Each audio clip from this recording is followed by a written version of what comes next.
নুমলীগড়ৰ মৰঙী মৌজাত চতুৰ্থ দিনাও অব্যাহত নিপকোসৃষ্ট ধনশিৰি নৈৰ বানৰ তাণ্ডৱ। মৰঙীৰ পৰিস্থিতি অধিক জটিল হৈ পৰাৰ লগতে সম্পূৰ্ণৰূপে ছিগি গৈছে নবিল কেন্দুগুৰিৰ মথাউৰি। মিঠাম চাপৰি কেন্দুগুৰি জাতিপতীয়া আদি অঞ্চলত জলবন্দী শতাধিক পৰিয়াল ওখ ঠাইলৈ ঢাপলি মেলিছে বানপীড়িত ৰাইজে।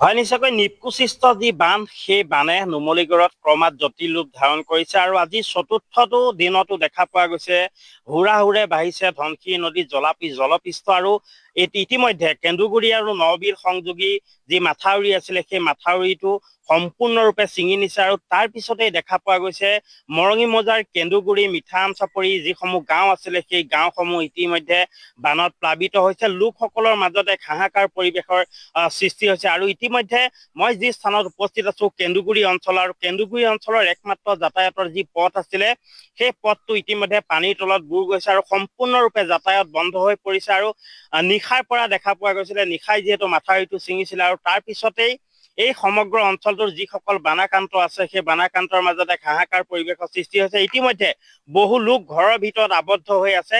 চাৰিওফালে কেৱল মোৰ কেমেৰা সতীৰ্থই দেখুৱাব চাৰিওফালে কেৱল সাগৰ সদৃশ পানী আৰু যাৰ বাবে লোকসকলে ঘৰৰ পৰা ওলাব নোৱাৰা এক পৰিৱেশৰ সৃষ্টি হৈছে।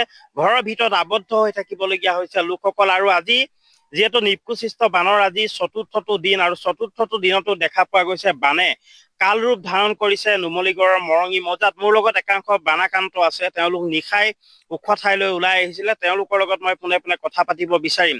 কেনেকুৱা পৰিস্থিতি এতিয়া? হয়, নিশ্চয়কৈ আজি ধৰক আপোনাৰ ৩-৪ দিন ধৰি যেতিয়া কালি পানী বাঢ়ি আছিলে আৰু কালি নবিলত যেতিয়া মাথাউৰিটো ছিগাৰ লগে লগে আমি ৰাতি 12 বজাত ওলাই ঘৰৰ পৰা পলাবলগীয়া হ'ল। নিশাৰ ভাগত ধৰক আপোনাৰ 7:30 বজাত ছিগাৰ পিছত যেতিয়া 12 বজালৈ ধৰক ঘৰৰ ভিতৰত সোমাই গ'ল, আমি ঘৰৰ পৰা ওলাবলগীয়া অৱস্থা হ'ল। কিমান মান মানুহ আবদ্ধ হৈ আছে কোন কোন অঞ্চলত? এতিয়াও আপোনাৰ মিঠাম চাপৰি জাতিপতীয়া কেন্দুগুৰিত যথেষ্ট মানুহ আবদ্ধ হৈ আছে। তেওঁ চৰকাৰৰ ফালৰ পৰা এখন SDRFৰ নাও আহিছিলে যদিও তেওঁলোকে সন্ধিয়াৰ লগে লগে এখন টালি টোপোলা বান্ধি ইয়াৰ পৰা গ'লগৈ আৰু এই ক্ষেত্ৰত প্ৰশাসনক ক'ব লাগিব যে তেওঁলোকৰ এই বানৰ ক্ষেত্ৰত ৰাইজৰ উদ্ধাৰ কৰাৰ ক্ষেত্ৰত তেওঁলোক নিকৃষ্ট ভূমিকা পালন কৰিছে। প্ৰশাসনৰ মানুহ নাই, চৰকাৰৰ মানুহ নাই, কিন্তু এতিয়াও বহুত বয়সস্থ মানুহ ভিতৰত সোমাই আছে। তেওঁলোকক উলিওৱাৰ ব্যৱস্থা কৰিব লাগিছিলে। এই পৰ্যন্ত কিন্তু আমি ইয়াত বহুত দেখা পোৱা নাই। যিহেতু নিশাৰ ভাগত মাথাউৰিটো ছিঙিছিলে আৰু এতিয়াও পানী বাঢ়িয়ে আছে নেকি? পানী বাঢ়িছে, খেতি পথাৰ সকলো তল গ'ল আৰু আজি এইটো বুলিয়ে নহয়, নিপকোসৃষ্ট যিটো বান প্ৰত্যেক বছৰে ৰাইজৰ দুখ দুৰ্দশা হয়। আজি খেতি পথাৰ পানীৰ তলত, কাৰোবাৰ হয়তো ঘৰ দুৱাৰো বেয়া হৈছে, ভাগিছে। পানীৰ ভিতৰত ঘৰৰ ভিতৰত একঁকাল এবুকু পানী। এই পানীৰ মাজৰ পৰা কিছুমান মানুহ ওখ ঠাইলৈ যিখিনি পাৰে ওলাই গৈছে, কিন্তু বয়সীয়াল মানুহবিলাক এতিয়াও কোনোবা অঞ্চলৰ ভিতৰত সোমাই আছে। কিন্তু তেওঁলোকৰ কাৰণে চৰকাৰে কিবা এটা পদক্ষেপ লোৱাটো অতিকৈ প্ৰয়োজনীয় আৰু ল'ব লাগিছিলে। আৰু প্ৰশাসনৰ ভূমিকা একদম নিকৃষ্ট ভূমিকা পালন কৰিছে। এতিয়ালৈকে আমি তেওঁলোকক দেখা নাই আছে।